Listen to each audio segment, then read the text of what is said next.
Bonjour à tous et bienvenue dans cette nouvelle vidéo. Aujourd'hui, on va aborder le thème du jugement et surtout, en fait, je voudrais vous amener à prendre un chemin de non-jugement. Donc, c'est-à-dire ne plus vous juger, mais aussi ne plus juger les autres. Et pourquoi je voudrais vous amener vers un chemin de non-jugement? Je dis un chemin parce que vous n'allez pas ne plus juger quelqu'un ou vous-même du jour au lendemain. Vous allez de moins en moins juger et le but c'est d'arriver à... Je pense qu'on ne peut jamais être à zéro jugement malheureusement, alors si vous avez réussi dites-le moi, mais je pense qu'on n'arrivera jamais à pas juger à 100%. Mais le but c'est vraiment de diminuer cette action-là qu'on fait depuis qu'on existe limite. On nous apprend pas à ne pas juger les autres ni à pas se juger. Pourquoi je voudrais vous amener vers ce cheminement-là? Se juger déjà, la priorité en fait c'est de vous apprendre à ne plus vous juger. En vous apprenant à ne plus vous juger, vous allez ne plus juger les autres. On va toujours avoir des jugements négatifs pour n'importe quoi. C'est-à-dire que je vais faire tomber un verre, je vais dire mais qu'est-ce que je suis maladroite, quelle idiote. Voilà, déjà bam, jugement négatif. Je diminue mon estime de moi, ça ne va pas. Et ça va être ça toute la journée et on va faire ça avec les autres. On va voir quelqu'un dans la rue mal parler à son enfant, on va dire mais qu'est-ce qu'il est méchant cet homme-là, pourquoi il parle mal à son enfant? En fait non, voilà, on est toujours dans une sorte de négativité inconsciente parce que c'est quelque chose qu'on fait inconsciemment. Si on est tout le temps dans le jugement, on est dans une négativité, on va toujours être d'un côté malveillant. On va pas développer notre bienveillance envers nous-mêmes et envers les autres. On va toujours être notre bourreau, à toujours ressasser nos erreurs, nos maladresses, à se juger négativement et à ressasser. En apprenant à ne plus se juger et à ne plus juger les autres, on va rentrer dans un état beaucoup plus bienveillant, on va être beaucoup plus dans la compréhension de soi mais de l'autre aussi et dans l'acceptation de soi et de l'autre tel qu'il est. Tant qu'on juge les autres et tant qu'on se juge soi, on n'accepte jamais la personne ou soi-même comme elle est. On va pas être dans l'indulgence. Apprendre à ne plus juger les autres et à ne plus se juger, c'est apprendre à être indulgent avec soi et avec les autres. Comment arriver à ce cheminement-là? J'en ai un peu parlé dans ma vidéo du pardon, mais c'est vraiment quelque chose qui pour moi est une vision hyper intéressante et qui n'est pas assez exploitée, on va dire, en général dans la société. On ne définit pas quelqu'un par un acte. Il faut apprendre à discerner. On peut juger un acte objectivement, un acte ou un fait. Mais ensuite, il faut apprendre à discerner l'acte et les émotions que l'acte nous procure. Quand on juge, on ne discerne pas la personne des émotions que l'acte nous procure. La personne qui va faire l'acte ou qui va dire quelque chose, elle va pas forcément vouloir nous faire ressentir telle émotion. C'est nous qui décidons d'interpréter cet acte, ce jugement, comme ça.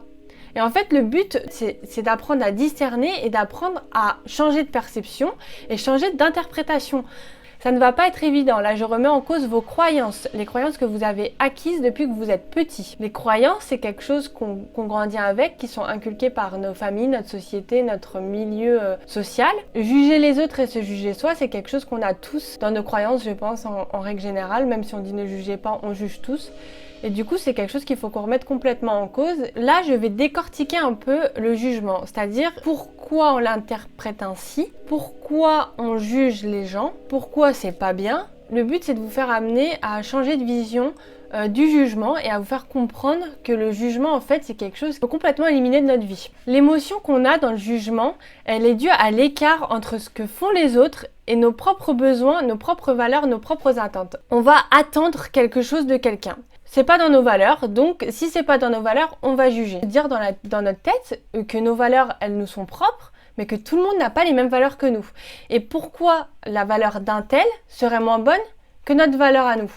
Tout ce que je vous dis là, ça s'applique à nous quand on juge les gens, mais aussi quand les gens nous jugent. Quand on vous juge, c'est quelqu'un qui n'est pas en adéquation avec vos valeurs, les attentes qu'il a de vous. Du coup, il vous juge, mais en fait, il juge sur ce que lui attend. Vous comprenez? Enfin, j'espère que vous comprenez.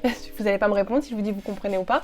Vous vous disputez avec votre partenaire parce que vous estimez que celui-ci n'est pas assez affectueux. Mais ça, c'est une attente que vous avez. Et vous mettez une attente sur quelqu'un qui, lui, n'a peut-être pas ces mêmes valeurs-là. C'est peut-être quelqu'un qui exprime son amour différemment. Donc vous allez créer une dispute, un conflit. En fait, c'est vos attentes. Il faut comprendre que les gens ne sont pas comme nous. Et que nous, on pense comme ça et on est tous uniques. Donc en fait, on va tous avoir des attentes, des besoins, des valeurs différentes.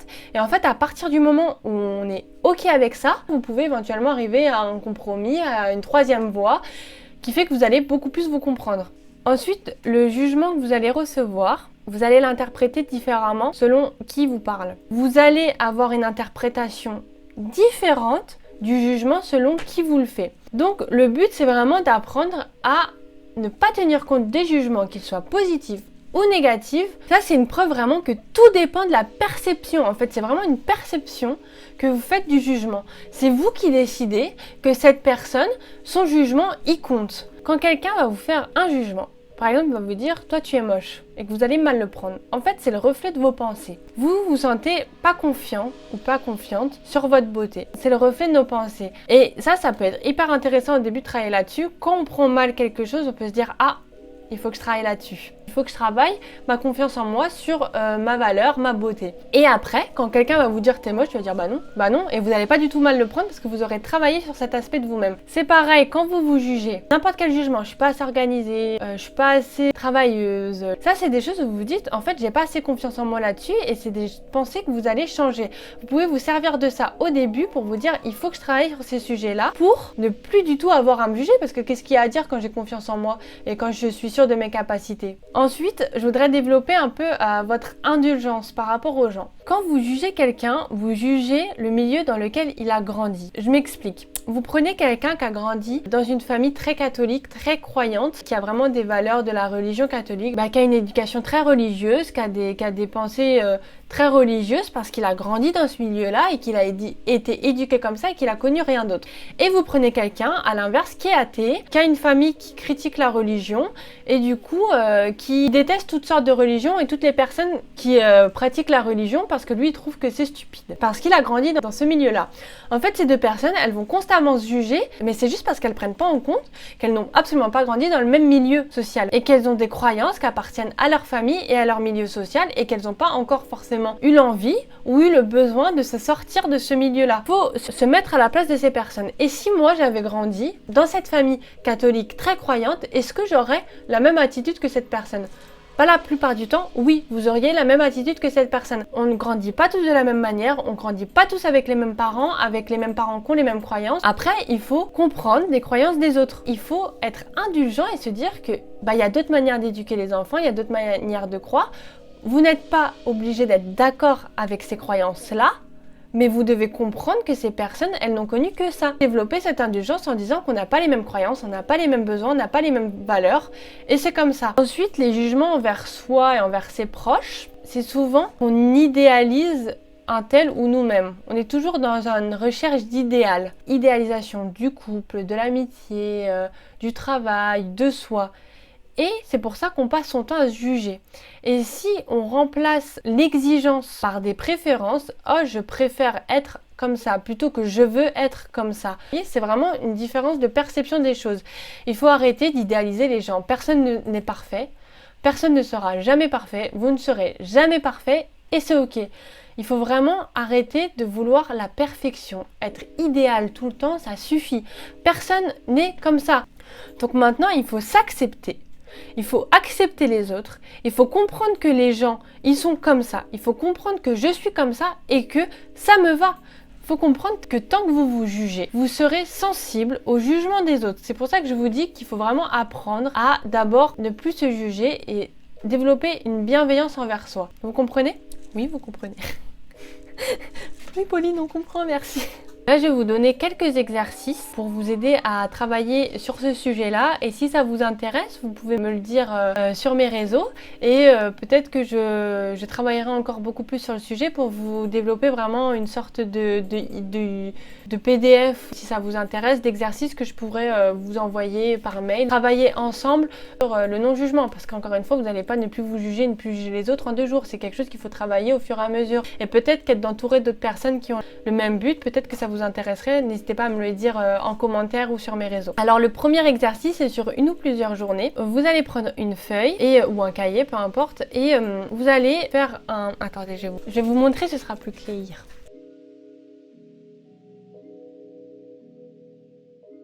Donc vous prenez un cahier où marqué jugement. Donc vous allez faire, j'espère que ça se voit bien, 2 colonnes comme ça. Vous allez marquer jugement, moi, les autres. Et vous allez à chaque fois prendre, le but c'est de prendre conscience à quel point on se juge et à quel point on juge les gens. Parce que je pense que faire cet exercice, on ne se rend pas compte à quel point on juge les gens. Et en fait, vous allez faire des petites barres comme ça, où vous allez mettre à chaque fois, je me suis jugée et j'ai jugé les autres. L'idéal, vraiment l'idéal, hein, si vous avez le temps, vous pouvez le faire en 2 fois. Déjà, vous pouvez faire cet exercice et le second à part, ou vous pouvez faire les deux d'un coup. Dire quel jugement on a fait. Voilà. Donc vous allez faire un carnet où vous allez dire je me suis jugée là parce que j'ai dit que j'étais moche, parce que j'ai dit que j'étais idiote, parce que je parle mal. Et vous allez dire là j'ai jugé mon conjoint parce que il a pas fait la vaisselle, j'ai jugé ma mère que j'ai eu au téléphone parce qu'elle m'a fait culpabiliser parce que je ne l'ai pas appelé depuis 2 semaines. J'ai jugé le voisin parce qu'il a fait trop de bruit quand il est rentré. Après vous vous posez, vous regardez tous les jugements que vous avez fait sur vous et sur les autres et vous allez voir qu'il y a un nombre énorme de jugements. Et là vous allez vous dire oula, en effet je passe mon temps à me juger et à juger les autres. Et là déjà c'est bien parce que vous allez avoir une prise de conscience que vous jugez tout le temps. Et je vous rassure, encore une fois, on le fait tous. On commence à développer son indulgence en disant que c'est comme ça, on a été éduqué comme ça par la société et qu'on décide de sortir de ses croyances et de changer cet état d'esprit. On ne se juge pas d'avoir trop jugé. Le deuxième exercice, c'est les jugements que vous avez écrits sur ce papier ou que vous continuez d'écrire. Vous allez les décortiquer et vous allez dire quelle émotion ça me procure. Par exemple, j'ai dit que mon collègue il était trop bordélique, que franchement son bureau c'est n'importe quoi. Quelle émotion ça vous procure ? Eh bien vous dites je ne me sens pas à l'aise quand c'est le bordel parce que j'ai l'impression que c'est bordélique dans ma tête, enfin voilà, je ne me sens pas à l'aise. Vous allez décortiquer le jugement et vous allez voir en réalité que le jugement que vous faites sur les autres ou sur vous-même, en fait c'est juste un état de vos pensées négatives et des choses que vous devez travailler et vous allez comprendre que vous ne jugez pas en fait vraiment la personne mais vous jugez un acte par rapport à ce que ça vous fait ressentir. Ensuite, vous allez faire l'exercice stéréo. Le jugement que vous avez émis, vous allez lui trouver une stéréo, c'est-à-dire une explication. Ça peut être un jeu amusant parce que vous pouvez trouver des explications idiotes qui n'ont aucun sens, on va dire. Mais on va dire que ça développe votre capacité de discernement et de bienveillance. Donc on reprend l'exemple du collègue bordélique, on fait une stéréo. Ah, il est bordélique. Mais peut-être que lui, il s'y retrouve dans son bordel et que pour lui, c'est pas le bordel du tout. Et peut-être que lui me trouve maniaque. Voilà, bam. Et là, vous mettez des points de vue complètement différents, où le jugement est complètement pas le même. Si on change notre perception des événements, on n'aura plus du tout le même jugement. Et ça ne tient qu'à nous de développer une bienveillance envers autrui. Et ensuite, on va finir par un exercice. On va décider d'avoir des intentions positives pour tout le monde. Pour notre collègue bordélique, pour notre conjoint et surtout pour nous-mêmes. On va se réveiller le matin et on va dire aujourd'hui ça va être une belle journée, je vais être productive, je vais avoir confiance en moi. Et tous les jours vous allez faire ça. J'espère que mon patron passera une bonne journée, j'espère que mon voisin passera une bonne journée. Et vous allez faire ça tous les jours et vous allez développer une bienveillance. Le but c'est vraiment d'arriver dans un état d'esprit d'indulgence, de bienveillance. Donc c'est ça, c'est aussi un petit exercice assez sympathique à faire, qui est plutôt positif en plus, où vous allez développer votre bienveillance. J'espère que cette vidéo vous aura plu, j'espère que vous aurez compris. Il ne tient qu'à nous de changer notre perception des choses et notre vision des choses. J'espère que les exercices que je vous aurai proposés vous auront plu. N'hésitez pas à me suivre sur Instagram où je vous donne des conseils quotidiens et on peut parler en DM bien évidemment. Et puis moi je vous retrouve très vite dans une prochaine vidéo.